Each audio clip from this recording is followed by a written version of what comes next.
დედამიწაზე ყველაზე დიდი კრაულერის გადაღების დროა.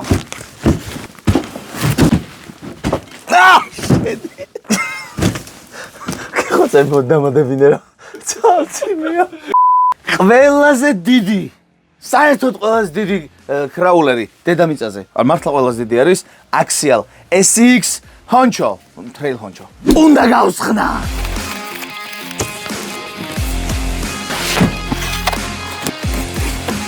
გამოუშვათ მონსტრი გალიიდან და მინდა გითხრათ რომ ეს მოდელი არის პირველად საქართველოში. ესე იგი, რადიო აქვს აი აქ, რომ არ გაფუჭებულიყო. Spectrum DX3 სხვათა შორის ძალიან კარგი რადიო და ნახე ერთი რაც უნდა ვიცოდეთ, აქვს ესეთი კომფორტული დამატება, რომ შეძლოთ ცალი ხელით მართვა სრულყოფილად. Axialis 1.6 მასშტაბის მონსტრი, მეგობრებო, რომელიც შექმნილია ლეგენდარული SX 10-ის ბაზაზე. რა თქმა უნდა, რომ მისი ბაზა არის ბევრად უფრო გაუმჯობესებული, გაძლიერებული, გამძლეობით, ყველაფრით და შეხედეთ უბრალოდ რამდენად დიდია 1.10 მასშტაბის მანქანასთან შედარებით 1.6. ერთი რაც ძალიან მომწონს, ქარხნულად მანქანას კლირენსი აქვს რაღაც საოცრება. წაის თამაზე ცალკე ვმუშაობ ხოლმე და მეგონი ვიდეოები გინახავთ კიდეც მოკლე ვიდეოები. შეხედეთ უბრალოდ რამ ხელაზე იწევა, აი და დააკვირდით. იმის და მიხედავთ რომ ერთი საბურავი ამ ხელაზე მაქვს აწეული, ფაქტიურად კაველზე არის სამივე საბურავი მიწაზე დგას. სულ ორი ფერი არსებობს, ეს წითელი და კრემის ფერი და ახლა დანარჩენ ვიზუალურ ნაწილს მივხედავთ. პირველი ძალიან მომწონს მისი სალონი, სადაც არის რესურსი, რომ კაი ტიპი ჩავსვათ ვინმე შიგნით. როგორც მისი წინამორბედი, ესეც არის პლასტიკ ბოდით გამოშვებული. რაც მე ძალიან მომწონს, გამომდინარე იქიდან, რომ ჰარდბოდები ბევრად უფრო რეალისტურ ვიზუალს გვთავაზობს, მაგრამ სამაგიეროდ გამძლეობაში ეს ბევრად ჯობია. კრაულინგი კიდე რა არის? გადატრიალება, დაანგრევა, ჩამოხტომა და რავი, კიდე 1000 სიგიჟე, რასაც უნდა გაუძლოს და ეს ძალიან კარგად უძლებს. რატომ? იმიტომ რომ იღუნება, ნახეთ. ასე ვთქვათ, ბევრად უფრო დრეკადია. რეალურად აი ეს დეტალი არ არის მხოლოდ და მხოლოდ ვიზუალი, რეალურად არის მოქმედი და ვინც არ იცით ეს რა არის, ბარემ რო პირდაპირ ავხსნათ, ეს არის ტალახში რო ჩავარდები სადღაც და ამას რო გავუკეთებ და აი ესე რო გადმოვა. რო მოვა ტალახიდან აი ეგ არის. ხო, ახლა ნახოთ აქ რა ხდება. ძლივს გამოდის.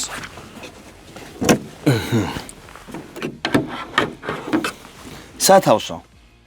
აი სადმე რო წახვალ ტყეში და აგელად სამწვადე იქ რა ვიცი რაღაცებს რო წაიღებთ, შეგიძლიათ აქ ჩაალაგოთ, იმედია რომ გეყოფათ ეგ რაოდენობა. და რაც შეეხება ამ საბურავს, ეს რეალურად იგივე საბურავია, ანუ ექვემდებარება ჩვეულებრივ გამოყენებას თუ რომელიმე შემთხვევით ან გაგეხა მით უმეტეს აი rock crawling-ში ხშირად იხევა ხოლმე საბურავები და აი თვითონ ეს ნაწილი კიდევ არის ძალიან დიდი დამხმარე კარგი კრაულინგისთვის და რატომ? აი ამ გამოტოვებული ადგილების მეშვეობით მანქანის უკანა ნაწილი მსუბუქდება, წინაში გადადის მეტი დატვირთვა და რა თქმა უნდა გამომდინარე აქედან შანსი აქვს უფრო ნაკლებად გადაყირავდეს. კიდე ერთი ნიუანსი თუ დააკვირდებით, აი წარმოიდგინეთ კლდიდან ჩამოსვლისას უკან იმდენ საბურავი იმდენად განზე არის გამოსული, რომ დიდი შანსია, ასე ვთქვათ, რომ უკანა მხარე არ ჩამოდოს. რაც შეეხება აქ პატარა დამცავი აქვს რკინის და აი თუ წაიკითხავთ აქ წერია გამოიწერეთ ჩემი არხი, გააქტიურეთ ზარის ღილაკი და ლაიქიც არ დაგავიწყეთო. ესე წერია, დედას გეფიცებ, მართლა ეგრე წერია. არ დაგავიწყეთ ეს ამ ყველაფრის გაკეთება. ესე იგი, წინ აქვს განათებები, ეს ქარხნულად მოყვება, რაც ზოგადად Axialis-გან მაინც და მაინც ხშირად ვერ ნახავ, კი, ნახავ, მაგრამ ხშირად ვერ ნახავ და ძალიან მომწონს რომ ეს ყველაფერია. ძალიან მიხარია რომ ყველაფერზე Axial-მა იზრუნა. ეგ კი არა, აი თუ მაგალითად წინამორბედზე აქ მინის მწმენდები სტიკერებით არის წარმოდგენილი. აი აქ ადგა და რაღაცა მეტი ვიზუალიზაციისთვის ესენიც ჩადო. მოკლედ, მოდი ახლა ჩავიხედოთ შიგნით. ახლა გაჩვენებთ თუ როგორ იხსნება ის. კლიპსები აქვს, დააკვირდით. ეს ერთი და ესეც მეორე. ახლა ავხადოთ, მაგრამ ახდისას იცოდეთ რომ აქ ფრთხილად უნდა ახსნათ, შეიძლება აქ ელექტროობა გააფუჭოთ. ახლა ეს ავხსნათ რომ ასე ვთქვათ იმასგან და ახლა ცოტას დავაძალებ, დააკვირდით. აი ოდნავ დავაძალებ და всё. აქ ეს თვითონ შენარჩუნდება, მოდი ახლა ჩავიხედოთ თუ რა ხდება შიგნით. უყენია სენსორული უჩოთქო ძრავი, რომელიც გამოიმუშავებს ნამდვილ მანქანასთან შედარებით დაახლოებით 1.7-1.8 ცხენის ზალას. და ჩვენ თუ იმ ფაქტს გავითვალისწინებთ, რა გადაცემებით არის ეს მანქანა, ეს იცით რას ნიშნავს? ეს ნიშნავს იმას, რომ მაგალითად შეგიძლიათ ბავშვს უყიდოთ რამე ძალიან დიდი ციგა, წაიყვანოთ ბაკურიან შენ გუდაურში, ჩააბათ და მთელი დღე აკატაოთ ისე და ასრიალოთ ამ მანქანით, რომ საერთოდ ეს მანქანა ვერანაირ დატვირთვას ვერ იგრძნობს, იმიტომ რომ ძალიან ძლიერია. რაც თავარი აქვს მეტალის შასი, რაც ხარისხის გარანტია და ერთი მომენტი, რაც ცალკე უნდა აღინიშნოს, რასაც შეიძლება ბევრი საერთოდ არ აქცევს ყურადღებას, აი ეს ხვრელები არის დაკიდების სისტემის რეგულირების იდეალური წყარო. ამორტიზატორები კი არის მეტალის და ქარხნულად ზეთი უკვე ასხია შიგნით. ყველა მანქანაში ესე არ არის ხოლმე. ძალიან მომწონს ეს ფაქტი, რომ ორივე მხარეს უდგება ელემენტი. ერთი აქ, ერთი აქ. ეს იწვევს ძალიან კარგ ბალანსს. ხშირ შემთხვევაში მანქანებს სამხარეს აქვთ ხოლმე ელემენტის შასტები და რას იწვევს ეს? აი ამას. რაც შეეხება ამას კი შიდა წვერის ძრავის მოყვარული ადამიანების გულის გასახარად არის ჩადებული. უბრალოდ დეკორაცია. ისე იგი ეს მანქანა მუშაობს ან 2S-ზე, ან 3S-ზე, მაგრამ რადგან 2 ცალი 2S-ი ჩავდე, ეს იმას არ ნიშნავს, რომ მე აქ გავაკეთებ მიმდევრობით გადამყვანს და გავა 6S-ებ. ანუ შეგიძლიათ პარალელური გადამყვანი გააკეთოთ, ან შეიძინოთ და ორივე ელემენტს თუ ერთდროულად დაერთებთ. ეხლა მე 2 ცალი 5000-იანი ჩავდე, მივიღებ ესე იგი ჯამში 10000-იან მახს და შეიძლება 2-3 დღე საერთოდ ვერ დავსვა ეს მანქანა. რაც შეეხება ამ მანქანის შეძენისას, შეგიძლიათ წინასწარ არ მოამზადოთ 2A ელემენტები, იმიტომ რომ აქსიალი ზრუნავს და ტრაქსასივიდი ჟემოტი არ არის და გამოგვიგზავნა, რომ ასე ვთქვათ, დავაწყოთ და პირდაპირ წავიდეთ ტესტზე. და მეგობრებო, ძალიან მაგარი ამბავი, მე თქვენ შეგპირდით, რომ 15000 გამომწერზე, რომელიც უკვე დაფიქსირდა, გავათამაშებდი ძალიან მაგარ მანქანას და აი ისიც.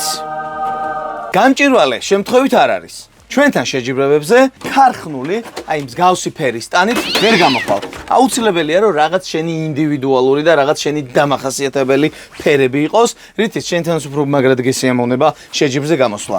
ხო და მე შეგიღებავ. რომ მოიგებ, მე შეგიღებავ. ვისაც გსურთ ამ მანქანის მოგება, აუცილებელია რომ პირველი გამოწერილი გქონდეთ ჩემი YouTube არხი, მეორე ამ ვიდეოზე და ბოლო 4 ვიდეოზე დაკომენტარებული გქონდეთ სიტყვა Traxxas slash. და მესამე, 2 მარტს საღამოს 10 საათზე მექნება ლაივი, რომელიც არც ერთ შემთხვევაში არ უნდა გამოტოვო. თორე შეიძლება მოიგო და თუ ლაივში არ იქნები, ვერ მიიღო საჩუქარი. და იქამდე მომიწევს ამ მანქანის გადათამაშება, სანამ ლაივში მყოფი არ გაიმარჯვებს. წარმატებები ყველას, არ გამოგჩეთ ლაივი, გამოიწერეთ ჩემი არხი, გააქტიურეთ ზარისღილაკი, გააზიარეთ ვიდეო, დააკომენტარეთ ბოლო 5 ვიდეოზე, როგორც გითხარით, Traxxas slash და გავტესტოთ ეს და და გავტესტოთ ეს ნადირი. პირველი ტესტი, ჩავაქრო ჩუქი და შეხედეთ ერთი ამ ცხოველს. ამის განათება ნახეთ მეგობრებო. სადაც არ უნდა წახვიდე, ტყეში იქნები თუ რავი, ნებისმიერ სიბნელეში, სადაც გესიამოვნება, ამით შეირნობა ჩათვალე რომ შუქის პრობლემა აღარ გაქვს. გრადუს ზუმფარ ტესტი, ბიჭო, მზად ხარ? ნახოთ, აბა ეს გოძილა 45 გრადუსზე, აბა თუ ვერ. წავიდა. ოიმე რა ძალიან დიდია, რა არის ეს? ცოტა ზედმეტად დიდია. ჩამოვედით. ოპა, დააკვირდით ახლა ამის საოცრებას. ნახეთ, უკან არედება. 50 გრადუსი, ეგრევე ზედმეტები მოვამატეთ და წავიდა.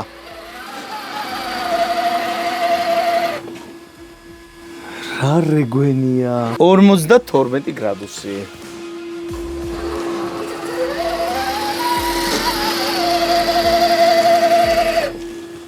უბრალოდ დავიდა. 54 გრადუსი და ვნახოთ, აქ უკვე აღარ ვიჩქარებ გამომდინარე იქიდან, რომ მაინც მაღალია და შვენიერია, თავისუფლად. უბრალოდ თუ მოითმენ და გაზ ბოლომდე არ ჩაადგამ, უპრობლემოდ არის. 55 გრადუსი. 55. აბა, აღარ ვიჩქაროთ. შედეგზე ვიყოთ ორიენტირებულები. აი, აქ უჭირს უკვე. მაგრამ ძალიან ნელა თუ ვივლით მიდის. არა, ვერა. მოკლედ 55 გრადუსზე ვერ ადის, მაგრამ სიმძიმებს თუ წინ ჩავამატებთ, ბევრად მეძიავა. სინამდვილეში ამ მანქანისთვის ჩემი აზრით აბსოლუტურად საკმარისია, იმიტომ რომ საოცარი შედეგია მართლა. წავედით გარეთ. მოვედით ლისზე, კატასტროფულად ცივა, მაგრამ იმისთვის რომ არხი გამოიწეროთ, გაუძლებთ ამ სიცივეს და მოდი გავტესტოთ რეალურ რელიეფზე. წავიდა.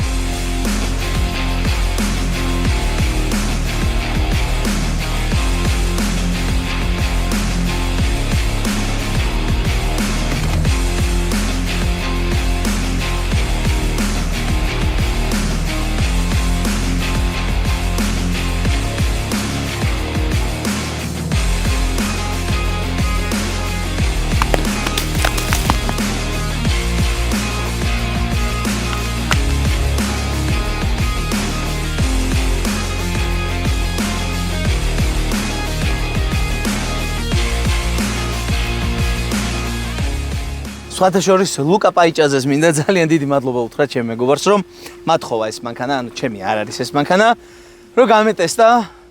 წეგან კი მეუნებოდა დამირეკა, რომ ცოტა გაუფრთხილდიო, მაგრამ ბოდიში.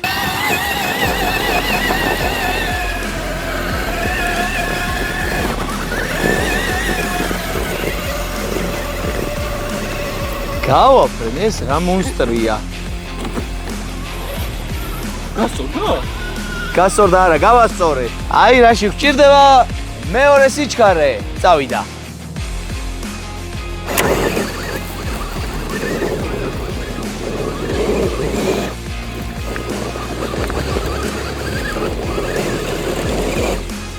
უჭირს.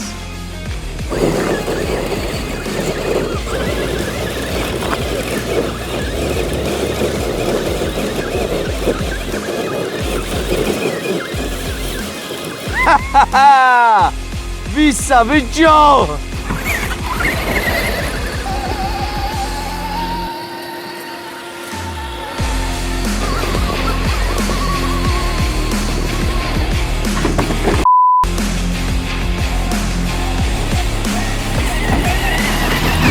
მოკლედ ორი მომენტი, პატარა მინუსი რაც შეიძლება ვთქვა.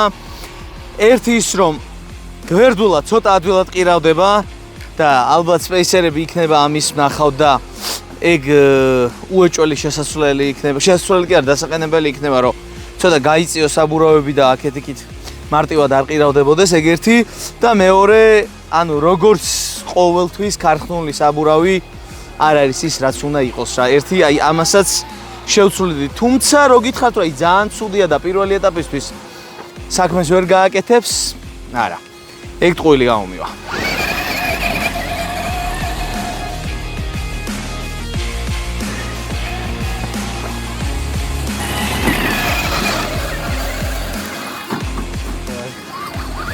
რაც შეეხება აი რეალისტურობის კუთხით, მე თან ჰონჩოსგან ნახდად არ ველოდი, რომ ამდენად რეალურობის განცდა თუ შეეკნებოდა რა. ძალიან ლამაზად დადის და ძალიან ასე ვთქვათ, როგორ გითხრა, რაღაცა იმ რეალისტურობის მუღამს გაჭერინებს მაგრად რა. კრაულინგი მარტო ნელი სიარული ხო არ არის. და ამასო შეუძლია რომ ჩქარციაროს და ნელას ეს ძალიან მნიშვნელოვანია. აი რეალურ ოფროუდშიც კი ყველგან ნელა ვერიული, ხო პირიქით, უფრო მეტ შემთხვევაში გინდა რომ გაზ გაუყარო. ნახეთ.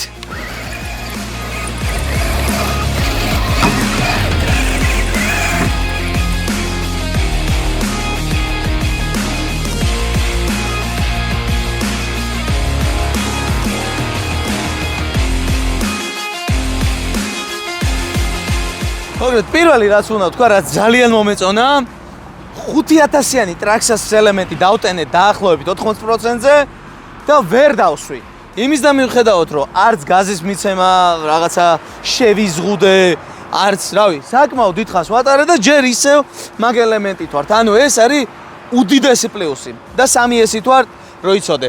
ეხლა კიდე მოვედი, ცოტა ისეთი ფხვიერი ის არის, ცოტა სხვანაირი საფარია და ბევრი ესეთი ოღროჩოღრო, მოკლედ განსხვავებულია იმ როკ კრაულინგისგან, რაც უფრო ლისზე იყო, თუ არ ჩავთვლით იქ მიწიან ადგილებს. მოდი აქაც ვატაროთ და ვნახოთ აქ როგორ ივლის ჩვენი აქსიალი. ესე იგი, მეგობრებო, შეგახსენებთ და ძალიან გთხოვთ, რომ გამოიწეროთ ჩემი არხი. სარის ღილაკიც გააქტიუროთ, რომ ჩემი დადებული ვიდეოები მოგივიდეთ ხოლმე. და თან მოდი ცოტა მანქანაზე ვისაუბროთ. პირველ რიგში ეს ის მანქანაა, რომლითაც ადამიანი ალბათ ძალიან ბევრნაირ არსის სურვილს მოიკლა. საკმაოდ სწრაფია, რა თქმა უნდა, რომ რესურსი კიდევაც აქვს ასწრაფების, მაგრამ რა თქმა უნდა, რომ დაბლებში აღარ იქნება ისეთი, მაგრამ რა ვიცი, მე პრინციპში სიჩქარე საკმარისი აქვს რა. ნამდვილად არ ჭირდება მეტი. ზუსტად არ მახსოვს 600 ლარი იყო მგონი ტრანსპორტირება დაახლოებით და პლუს მაგას გამბაჟება სადღაც 600 თუ რაღაცა ეგრე უწევს. რეალურად საკმაოდ ძვირი სიამოვნებაა, მაგრამ მე თუ მკითხავთ, ყველა ვარიანტში ღირს და ასე ვთქვათ გავიმეტებდი რა. 100%-იანი რეკომენდაცია ჩემგან ამ მანქანას. აი, ვისაც გექნებათ საამისო ფული, რა ვიცი, მართლა არ დაგენანოთ და კითხვის ნიშანი არ გაგიჩნდეთ თუ რამდენად ღირს. ხო, ესე იგი ამ მანქანას ყავს კიდე წინამორბედი, რუბიკონი არის ვიზუალურად, მაგრამ რა თქმა უნდა, რომ ხა ბალანსი ესეთი კარგი არ ექნება. იქ პატარ-პატარა რაღაცა ნიუანსები, როგორ დეტალები არ ვიცი რა, მაგრამ რაღაცა პატარა ნიუანსები, რომლებიც იქ იყო შეცდომა დაშვებული, აქ გამოასწორეს აქსიალმა. თუმცა ძალიან მალე ეგ რუბიკონის ჩამოდის, მახოს ჩამოუვა და რა თქმა უნდა, იმასაც გავტესტავთ. და ყველაზე მთავარი კიდე იქნება ის, რომ ერთმანეთის წინააღმდეგ მოუწყობთ ამ ორ მანქანას რაღაც ჩელენჯებს. ერთადერთი მინუსი, რაც ამ მანქანას უპოვე, არის ის, რომ თუ კარგი ბარიერები არ გექნება და თუ ესეთი საშინელი ადგილი ეხლა, სადაც ეხლა დავდივართ, არ იქნება, რავი, დანარჩენი ყველგან ძალიან კარგად ადის და არსად არ უჭერს. ერთადერთი მაგ მომენტში შეიძლება ვერ გაერთო, რომ აი სად ვატარო რა ბარიერი ვუნახო მაგ კუთხით. მაგრამ პრინციპში კრაულერის მუღამიც ეგ არის, რომ ბარიერებს კარგად უნდა ერეოდეს.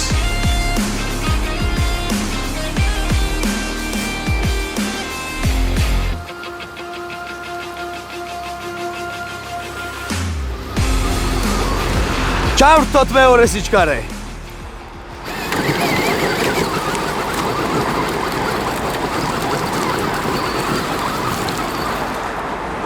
აჰა, ამასობაში ლიპოც დაჯდა.